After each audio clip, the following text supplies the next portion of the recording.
support any legal limits on how late a woman should be able to terminate a pregnancy? I support Roe v. Wade. That means he can take the life of the baby in the 9th month and even after birth. That is simply not true. We are not for late-term abortion, period, with the COVID, with dealing with everything we have to do with, look.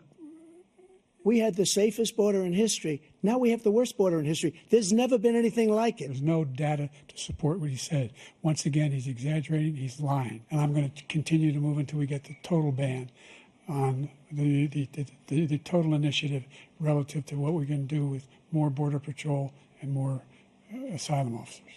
President Trump?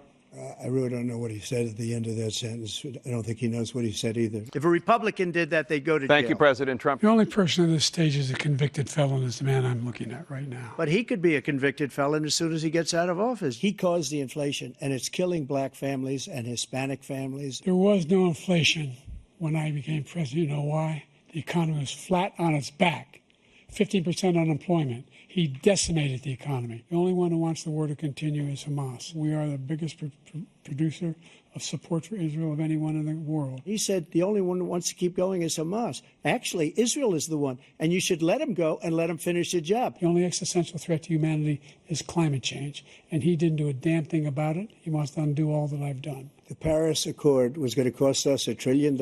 It was a ripoff of the United States. He never fired people. I've never seen him fire anybody. I did fire a lot. I fired Comey because he was no good. I fired a lot of the top people at the FBI, drained the swamp. They were no good. This guy hasn't fired anybody. He's the worst president in the history of our country. He's destroyed our country. Presidential historians, they've had meetings and they voted who's the worst president in American history, best to worst.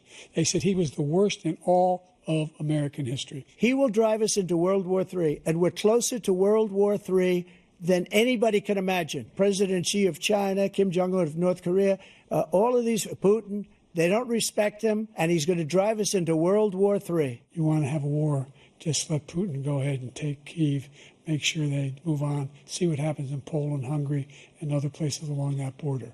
Then you have a war. The only reason I'm here is he's so bad as a president that I'm going to make America great again. We're the envy of the world. Name me a single major country president who wouldn't trade places with the United States of America.